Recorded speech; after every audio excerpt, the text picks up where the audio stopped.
Hello guys, यहाँ हम घटना चक्र सीरीज़ स्टार्ट कर रहे हैं जिसमें हमने सबसे पहले साइंस को लिया है। अब हम इसके सब यूनिट वाइज जो है इसको ब्रीफ में थोड़ा सा बैकग्राउंड देखेंगे और ज़्यादा से ज़्यादा प्रीवियस ईयर क्वेश्चन लगाएंगे। तो सबसे पहले फिजिक्स का मेजरमेंट यूनिट है, इससे कई सारे एग्जाम्स में जो है क्वेश्चंस पूछ लेते हैं।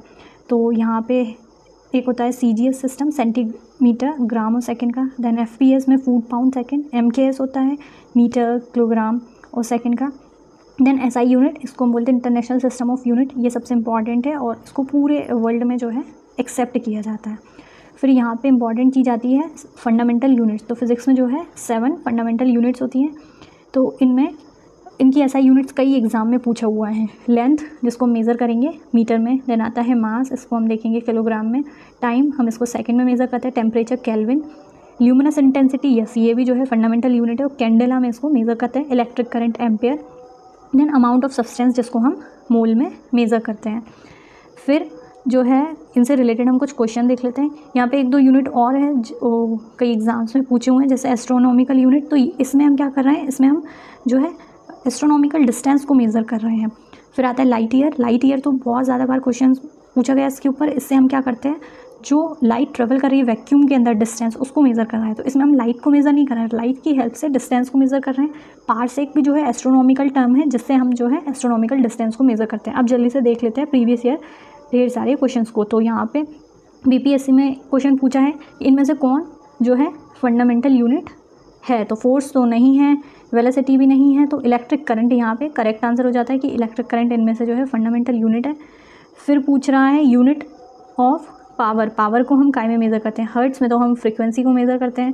देन वोल्ट में नहीं, पावर को हम मेज़र करते हैं वॉट में पावर को मेज़र करते हैं। पावर क्या होता है, पावर बेसिकली होता है वर्क अपॉन टाइम, जिसको हम वाट में मेज़र कर रहे हैं।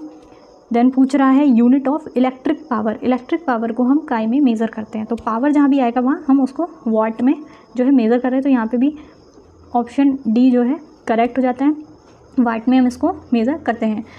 और फिर पूछ रहा है कि यूनिट ऑफ फोर्स। फोर्स को न्यूटन, हमको पता है फोर्स क्या होता है, फोर्स होता है मास इनटू एक्सेलरेशन, और इसको हम मेज़र करते हैं न्यूटन में, मतलब इसकी SI यूनिट है। Then unit of work, work को हम मेज़र कर रहे हैं जूल में।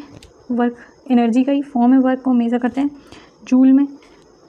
फिर पूछ रहा है फ्रीक्वेंसी इज़ मेजर्ड देन। तो फ्रीक्वेंसी हम काय में मेज़र कर रहे हैं, तो फ्रीक्वेंसी यहाँ पे हर्ट्स में मेज़र कर रहे हैं, तो यहाँ पे यूनिट 1 सही हो जाता है। देन पूछ रहा है कि किसको हम हर्ट्स में मेज़र कर रहे हैं, तो यहाँ पे अगेन आंसर ए, अभी हमने देखा कि फ्रीक्वेंसी को हम हर्ट्स में मेज़र करते हैं। फिर पूछ रहा है SI unit of electrical resistivity of a conductor. तो इलेक्ट्रिकल रेजिस्टिविटी क्या होती है कि जब इलेक्ट्रिक करंट फ्लो करता है किसी कंडक्टर के अंदर, तो वो क्या करता है, वो अपोज करता है, जो इलेक्ट्रिकल रेजिस्टिविटी होती है उस करंट के फ्लो को अपोज करती है, उसको बेसिकली वो फ्लो नहीं होने देती है।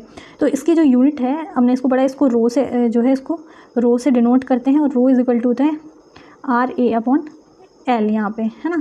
तो इलेक्ट्रिकल रेजिस्टिविटी यहाँ पे इसकी यूनिट हो जाती है इसलिए ओम मीटर। अब ये क्वेश्चन MPPSC के प्री में आया था, पर इसमें करेक्ट आंसर दिया ही नहीं था, तो यहाँ पे इसको बाद में हटा दिया गया था। इसकी यूनिट हो जाती है ओम मीटर। अब यहाँ पे अगला BPSC में पूछ दे कि ओम मीटर किसकी यूनिट है, तो हमने अभी देखा कि ये किसकी, इलेक्ट्रिकल रेजिस्टिविटी की जो है यूनिट है। तो यहाँ पे आंसर C जो है वो करेक्ट हो जाता है, इलेक्ट्रिकल रेजिस्टिविटी की ये जो है यूनिट है ओम मीटर। फिर लाइट ईयर, ये लाइट ईयर को लेकर कई बार क्वेश्चन पूछा है कि light year is unit of what. तो लाइट ईयर का एक यूनिट है, तो हमने अभी देख लिया कि लाइट ईयर डिस्टेंस की यूनिट है। तो यहाँ पे स्पीड ऑफ लाइट नहीं है कि हमारे डिस्टेंस की यूनिट है। हम डिस्टेंस को, जो एस्ट्रोनॉमिकल डिस्टेंस होते हैं, जो काफ़ी लार्ज होते हैं, काफ़ी बड़े होते हैं, लाइट ईयर में उनको मेज़र करते हैं। फिर अगेन UP के किसी एग्जाम में पूछ रहा है कि लाइट ईयर क्या है, तो यहाँ पे distance travelled by light in 1 year, इसी को हम क्या कहेंगे, लाइट ईयर। तो ऑप्शन C यहाँ पे अगेन करेक्ट हो जाता है। फिर सेम लाइट ईयर किसकी यूनिट है, डिस्टेंस की। लाइट ईयर यूनिट किसकी है, डिस्टेंस की। कई बार इसको पूछा हुआ है light year, again same question. अब यहाँ पे UPSC के प्रीलिम्स में भी एक बार क्वेश्चन पूछा है, और क्वेश्चन क्या पूछ रहा है कि ये जो लाइट ईयर है, मतलब हम यूनिट इसको मेज़र करते हैं एस्ट्रोनॉमिकल डिस्टेंस को, उसमें लाइट ईयर में ही क्यों मेज़र कर रहे हैं। तो इसने कई सारे ऑप्शन में हमको दिया कि क्या ये डिस्टेंस चेंज नहीं होता इसलिए इसको यूनिट करते हैं, क्या लाइट जो है स्ट्रेट लाइन में हमेशा ट्रैवल करती है इसलिए इसको यूज़ करते हैं। तो ये भी नहीं था। यहाँ पे speed of light always same होती है, हमेशा कांस्टेंट रहती है। जब वैक्यूम में लाइट को लेकर जाएंगे, मतलब जो वैक्यूम के अंदर स्पीड ऑफ लाइट है, स्पीड ऑफ लाइट हमेशा क्या रहेगी, सेम रहती है, इसलिए हम इसको मेज़र करते हैं डिस्टेंस को लाइट ईयर के अंदर। तो यहाँ पे ऑप्शन D जो है वो करेक्ट हो जाता है। फिर इसको लेके पारसेक को लेके क्वेश्चन पूछा है कि ये पारसेक का कन्वर्जन पूछ लिया बेसिकली, ये पारसेक को लाइट ईयर में, तो पारसेक जो है ये भी एस्ट्रोनॉमिकल डिस्टेंस को मेजर करता है, ये 3.25 लाइट ईयर्स के इक्वल होता है। तो यहाँ पे ऑप्शन बी जो है वो करेक्ट हो जाता है। फिर पारसेक किसकी यूनिट है भी पूछा है, यूपीपीसीएसके पी में पूछा था, तो डिस्टेंस की यहाँ पे ये यूनिट है, ऑप्शन ए करेक्ट हो जाता है।